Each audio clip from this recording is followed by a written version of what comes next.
My name is Oran and I'm a talent manager for Collective Digital Studio in Beverly Hills. They're a digital network that work with a lot of premium influencers via YouTube, Facebook, Twitter, Vine, and we work on audience development, growing their audience to the point where we can then leverage that for higher paying opportunities and also off-platform opportunities. I'm going to talk to you today on how I got the position with the company in America, some of the difficulties I faced there, being an intern and of course being from Ireland, and what I'm doing now with the company.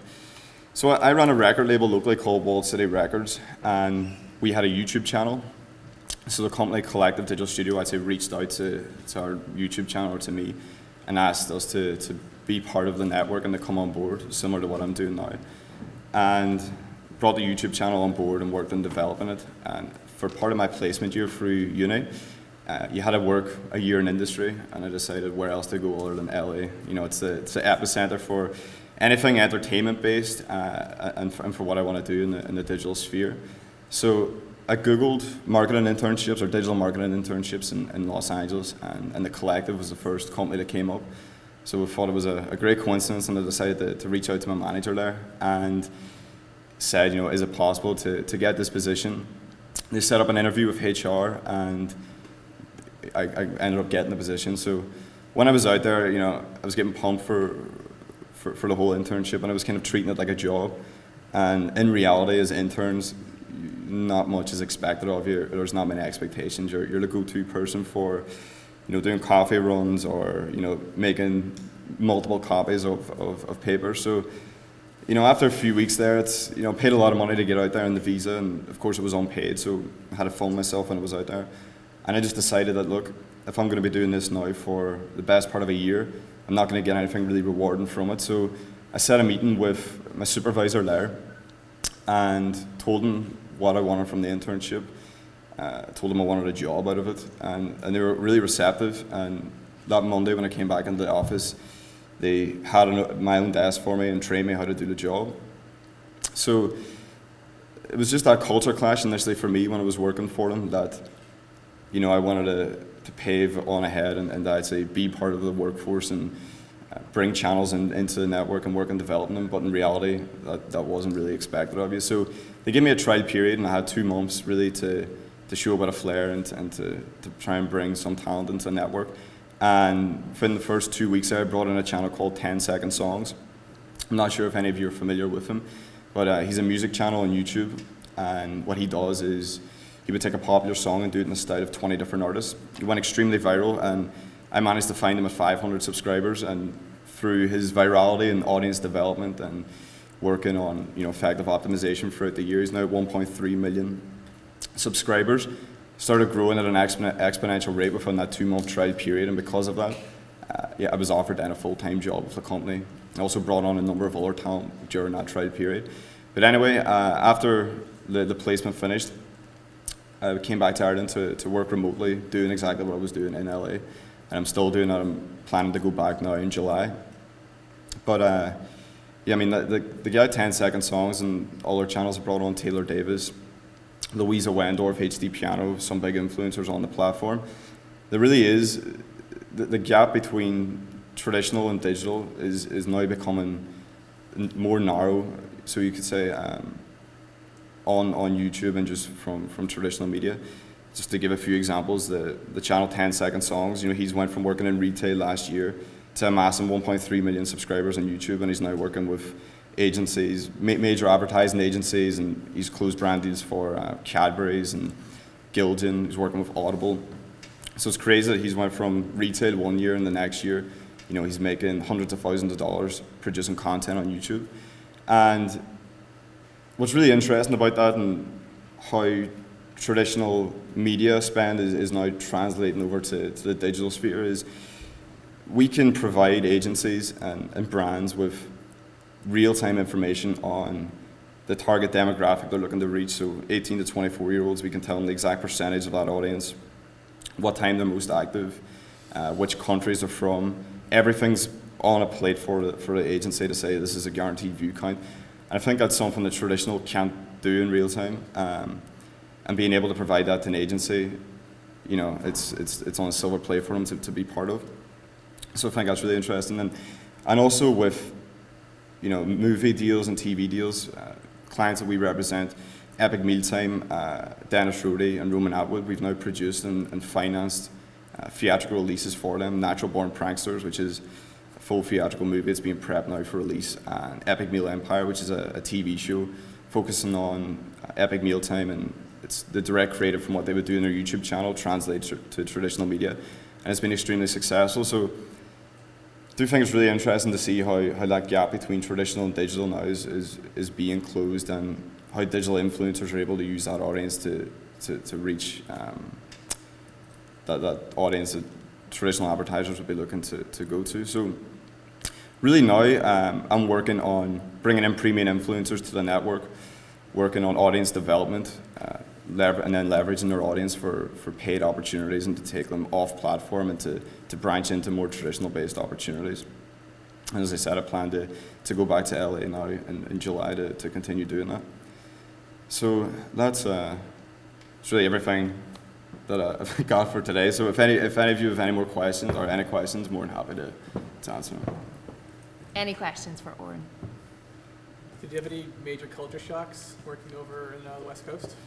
I did, as I said initially when I was an intern. I went there with these big expectations of, I'm going to do this and that for the company, and then when I got there, it was, here's $20, go get coffee for everybody in the company. Now, for me, that was a big shock because I'd never did an internship here. I started 2 businesses in the town. One was a recording studio, one was a record label, and being self-employed since I was 18, never had that internship culture, and I don't think it's big here in Northern Ireland in particular. So that was a major shock for me going over there, especially after spending the amount of money that I did, and then, not really gaining anything if I was going to be doing that for a year. But again, I think with Americans, it's a given that, it's a rite of passage as an internship, and you have to do this to get to the next level. Whereas I didn't see it that way. I wanted to make an impact when I got there, and I think if you show that bit of flair, especially with American employers, that they're going to, give you a shot. And as I said, I had 2 months to prove what I told them that I could do, and thankfully it worked and it led to a job. Any other questions? Do you find working remotely is damaging your advancement? Do you think that by going out there you're going to improve your chances? Well, again, that's a benefit of working in the digital industry, is that as long as you have an internet connection and a laptop, you really can work anywhere in the world. And given the nature of it being YouTube, as long as you can take a call or have a Skype call, it really, you can still progress within the company. But I do think working remotely, especially, back here, and there's an 8-hour time difference, it does hinder you in a way, because you can't be in the office and be as proactive as what you would want to be, and you're working to 3 or 4 a.m. most nights. So that's definitely one of the downsides of it. But other than that, as I said, if it was, given the fact that it's a digital industry, I think it makes it a lot easier to work remotely. Hi. YouTube, obviously, is a great platform for music and video and film, Mm-hmm. and more companies are using it to sell their products and their services and so forth. But to generate, for somebody who is looking to generate income from a YouTube channel, at what rate does the advertiser start getting interested in you? Is it above $1 million? Is it, where is that calculated? So there's a few streams of revenue that come from YouTube. The most immediate one is Google AdSense, and once you reach 500 subscribers, Google AdSense, I'd say, kicks in, and it works on a CPM basis, so click per or cost per 1,000 views. But the way it works is that YouTube take 45% off gross, and what you're left with lands the remaining 55%. Roughly, you're getting $1,000 per every 1 million views. So the Google AdSense is, I'd say, quite low in relation that if you're looking to make a career out of it and you're at 500 to 1,000 subscribers doing a couple of thousand views a month, you're not going to see a real return on that. So it is a long haul. If people are looking to get into YouTube and they want to make a career out of it, you do have to concede the fact that you're going to be a year, 2 years, maybe more, growing this audience and growing all your social platforms and consolidating it before you're going to start making money off it. But again, if you're the key to it really is that if your content's brand friendly and you start to gather an audience, that brands will start to come to you for shout outs and for paid opportunities, and that's a lot higher than Google AdSense. But really there's no fixed number in sense of how many subscribers or how many views you need to do to start making money. It's just a gradual process, and as you grow your brand and the numbers increase, more brands and agencies become interested in working with you. Any other questions? Any books or websites you could recommend? Yeah, I mean, there's Tube Filter and the Video Inc. are equivalents of the Hollywood Reporter of YouTube, so you're going to get all the inside information of what's going on in the platform, changes within YouTube's algorithm, again, best practice tips, and everything relating to YouTube is going to be on that, and also other social networks. So the two major sites, the Video Inc. and Tube Filter. Any other questions? I've actually taken a note of that as well. Tube Filter and the Video Inc. Video Inc. I can't even read my own writing. Oran, in terms of managing the talent on the roster, I'm curious. I don't know. How do you manage that talent? Again, it depends. You've got the higher end talent like 10-second songs and Taylor Davis that are over 1 million subscribers that are bringing in substantial revenue for the company. So for those higher end creators, you're working on developing their audience even further, collaborations with some big name YouTubers or other traditional acts that want to grow their audience digitally. And how did they do that? How would you, if there's someone out here who wants to grow their audience digitally, what do you think would be the first thing to do? If you're starting from scratch, It's the big act. buy a camera and get good at editing. No, you have to be serious about wanting to do it. There's people that go onto YouTube and buy the best camera, best editing facilities, pay people to make the best videos. But if just doing that and doing the best practice on the platform isn't going to guarantee you viewers or subscribers. There's millions of people using YouTube, and you have to find a way to differentiate yourself and make your content unique so that you're going to bypass all the other thousands of gamers that are doing Let's Play videos or all the other musicians that are doing covers. And as I said, there's no overnight success with YouTube. There's some viral flash in the pan effect, but it doesn't turn to an engaged audience, and that really happens over a period of years. So you have to be in for the long haul and get engaged and be part of the community. And then companies like us see channels like that want to make a career out of it and are utilizing best practice and have great content, and then we pair you with similar-minded creators on the platform for collaborations, which is a great way to organically grow your audience. And then also we have the insight to best practice on the platform, audience development. We've done that for 2-3 years now as a company, and again, we get all the best tips from YouTube on how to do this. So you're getting that premium service of how to grow your channel and all the best tips and tricks around that as well. And I'm sure a lot of people here who use YouTube, I know a big thing for me is authenticity. How much is that a problem in your industry, do you think, where people go, does that person feel authentic? Is that something that you can screen, for example, Definitely. yourself? I mean, there's that thing now of YouTube fame that's becoming a thing, and people, sitting in their bedroom making videos can become, internet sensations and as famous as people in the traditional sphere. So people go onto the platform and you can tell straight away if, they're saying what their viewers want to hear, and other, viewers on YouTube and the millennial audience can tell that as well. So it's just about being yourself on YouTube, and engaging with your audience is the main thing. YouTube's unique in the way that, you're giving your viewer a one-on-one experience, that, you're talking to a camera and you're giving them an insight into your life. You can then interact in the comment section as well. So it's important to have that engagement with your audience and to make them feel like you're connecting with them on a one-on-one basis. And that's worked for the top YouTubers, as well as their content's very, their personalities are out there, and they're different than the thousands of other people that are doing it on the platform.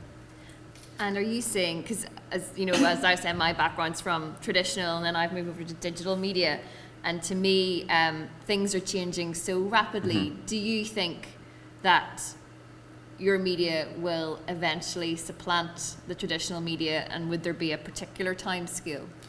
I don't think it's ever going to do away with traditional media. Traditional media is always going to be there, but as I said, the gap is closing,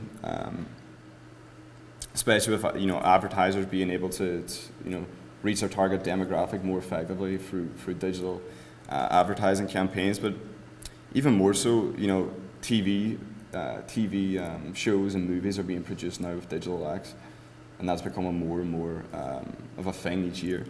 But you know, YouTube in terms of media spend, so we're taking AMC and it's close to CBS as of last year.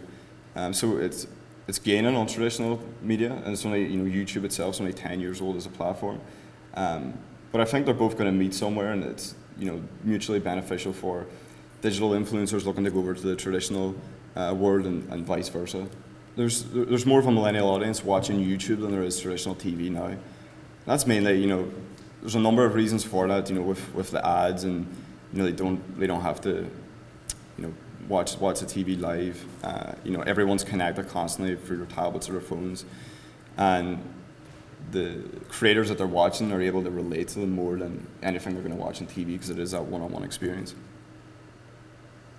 Any other questions? I was just wondering about things like Meerkat and Periscope. Mm-hmm. How much of a competitor are they to YouTube, or are they complementary? They're complementary. I mean, personally, I can't see anything in the terms of video content other than Facebook's new dedicated video player that they're putting a big push on now, being in a direct competition with YouTube. I think everything's ancillary to YouTube in that way, that people use Periscope, some of the top YouTube influencers, to promote a new video that they've just released on YouTube, or to literally, you know, live stream with their audience for 30 minutes of a day. And again, it's just hammering home that one-on-one engagement, that, you know, someone that you adore online, and that, you know, you watch all their content, that you can talk to them for 30 minutes and it's, you know, a live stream. But yeah, I think Periscope and Meerkat are something that helps promote YouTube videos, but I wouldn't say it's a direct competitor to YouTube, or it's going to buy it or pit it out of its current position.